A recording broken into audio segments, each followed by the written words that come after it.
The No Nonsense Roundtable, a weekly radio show and podcast where host Dom Geneva interviews guests from all walks of life, all with amazing stories to tell. And now, here's your host, Dom Geneva. Well, welcome, everybody. My guest this week, my main guest, is a gentleman by the name of Joel Frater. Joel, welcome to the show. Great to be here. Now, Joel is the president of the Rochester. Is it president or chairman of the Rochester Jamaican Society? What actually is the title? Yeah, so I'm president of the Rochester Jamaican Organization. Okay. So obviously born and raised in Jamaica. Yes, sir. Okay, so one of the things that I've come to realize over the years is that you meet these organizations and people that you get very fond of, and there are a lot of them around that don't have quite the presence that you do, and nonetheless, I mean, they're really great organizations. Now, we were introduced to your organization through Hope and Lance Drummond, and we've attended a couple of your affairs, got to know a little bit about Jamaica. It was not a country till what, about 63 years ago or so? Yes, so we gained independence in 1962. Isn't that amazing? I mean, gee, that's a young country. So I found that the Jamaican people you're doing great things. You are very accommodating, kind to us at all times, and fun to be around. A lot of fun. I hate to say this, but a lot of fun food too. If you happen to like food, Jamaican food is maybe something you haven't tried before. But boy, I tell you, that's really great stuff. So tell me about Jamaica back in the day. Now, when were you born? Is this what year were you born in? So I was born 1960. Okay, so it's before independence. Yes. Okay, so tell me what life was like back in the 60s. What was life like back then for you? Like, where did you live? What type of upbringing did you have? Yes, so certainly don't remember much of the 60s. Mm-hmm. Don't even remember what independence looked like as a celebration or as a milestone. Mm-hmm. Yeah, certainly I was a baby Mm-hmm. at the time. Yeah, but growing up in Jamaica, we've sort of gained knowledge about the history and understanding of colonialism, slavery, and the impact, those developments have had on the country. Mm-hmm. So However, I'm we sorry. we understand history, but we use history to galvanize us to the next phase of our development, to positioning us to be resilient people, Mm-hmm. to be forward thinking, to be giving people who embrace the human spirit, and people who want to build relationships wherever we go. So what you've seen out of us is grounded in the roots of Jamaica, in the spirit of who we are. So you met us in Rochester, Mm-hmm. and what you see of us in Rochester is genuine, and that is what you would experience if you were to go to the homeland to interact with us. So we bring a piece of who we are to wherever we go. And that is the experience we're able to share in Rochester, New York. Well, I have to say you put that pretty eloquently, because what it is that you have a culture, and the culture is based on caring and celebrating, and it really does come through. It really does come through. Now, of course, Jamaica, the number one industry is tourism, right? I mean, Absolutely.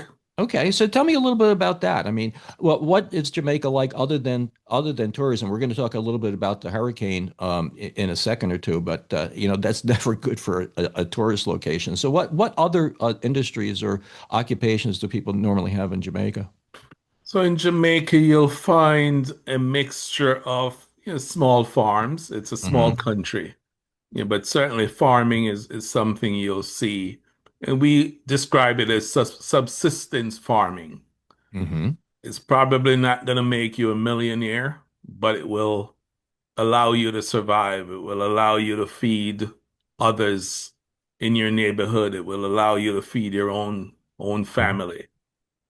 So you'll see that spirit in the people of Jamaica. The bauxite industry from which aluminum comes, that was a thriving industry Hmm. in Jamaica. And I would say before tourism was the primary economic driver, What? bauxite, which led to the production of aluminum, was probably the king of industries in Hmm. Jamaica. Well, that is something that comes from the earth. Well, there's also so much earth you can exploit in a country like Jamaica. So we've had to diversify the economy. The most beautiful part of the country is the part that feeds the tourism industry. Beautiful beaches, great hotels. So yes, it is the primary economic driver. Probably more than half of the country's economy is driven by the tourism industry. At the same time, it is a very vulnerable industry Yep. because natural disasters certainly disrupt what happens in the tourism industry. And Hmm. we've seen that time and time again. Every hurricane season, there is the prospect of your livelihood being disrupted. Hmm. And we've seen that with Melissa. In 1988, we saw it with Gilbert when it devastated the island. And each year we've had, close calls with hurricanes doing, Hmm. some level of damage in the country. So yes, tourism is a big part of it. And when we speak of tourism and we speak of it in a Rochester media market, I'm sure there are thousands of people out there who've experienced Jamaica and can speak to the hospitality Oh, that you absolutely. spoke about earlier. So when we talk about the island, I'm sure many of your listeners would have experienced it firsthand and would have fallen in love with it. Not Hmm. only the people, the food, the music, the tranquility, peace of mind, an opportunity for restoration. What's better than that? Well, I have to say, you know, every once in a while I put on this hat. I call myself a little bit of a marketing guy. And okay, just because you have a warm culture doesn't mean you necessarily have warm people. You have warm people and you have a warm culture and you have a warm temperature. Everything about Jamaica is warm.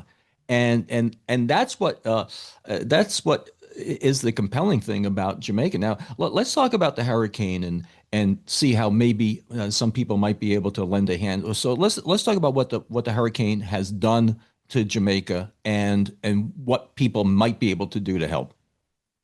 Yeah, so it's no secret that the hurricane is is one of the most powerful natural disasters to have hit that part of the world. In Jamaica, took a direct hit.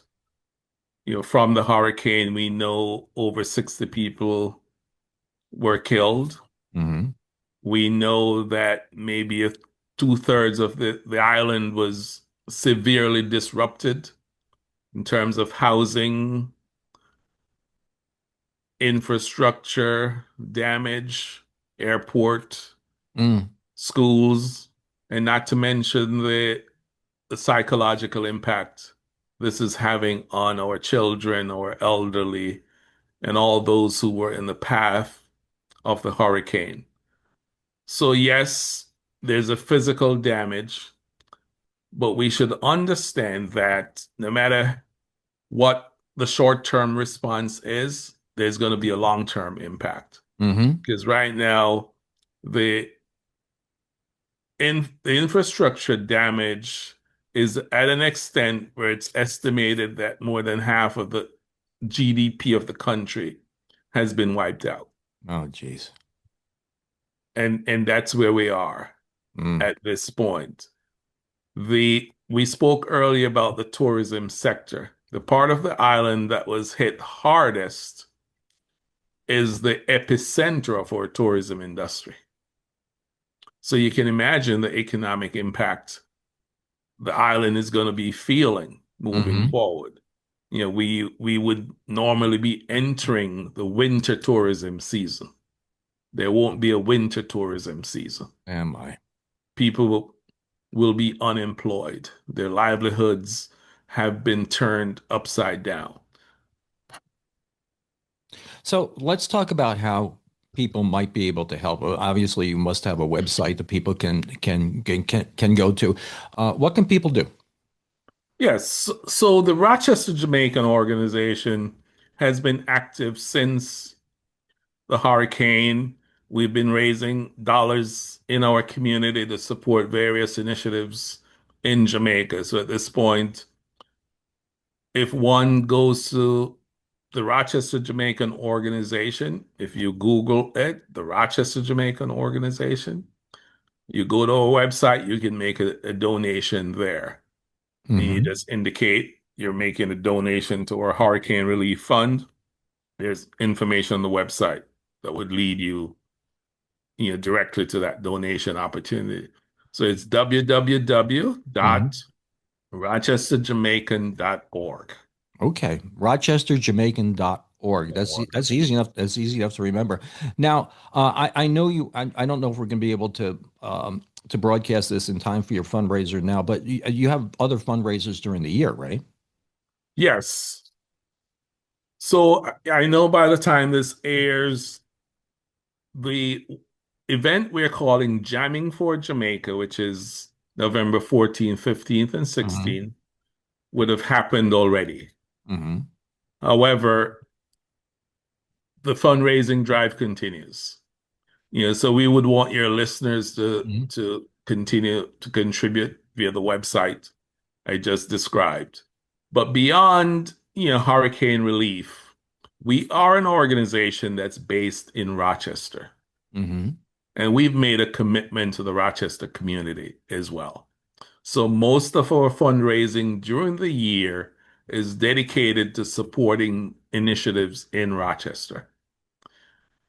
And the hallmark of what we do in Rochester is our Independence Gala celebration. And the next one will be on July 24th, 2026. And at that event, we will be awarding upwards of $25,000 in scholarships to our Rochester students going to colleges all over the United States. And that is something we're very, very proud of. We understand the importance of building our intellectual capital. And that is something we need to invest in our young people, because that is indeed how we guarantee a future that's sustainable, a future that's thriving, a future that presents an alternative to negative behavior in our young people. Well, at the last one, you had the ambassador on giving the talk, right? Yes. That's extraordinary. Yes. It's wonderful. But and these are open to the public, right? I mean, absolutely, absolutely. I have to say that, and then your Mother's Day thing, is that open to the public too? Oh yes, the Mother's Day thing is tremendous.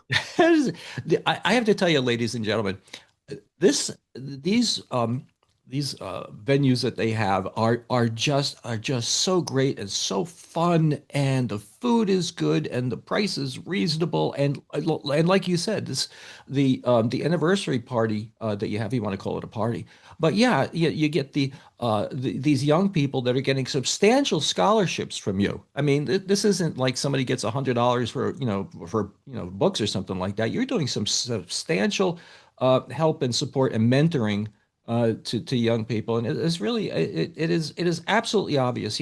Sometimes you get to an organization, you see a place, and you see where I use the word, you get it. You guys get it. You guys get it. I couldn't speak any highly of anybody than you.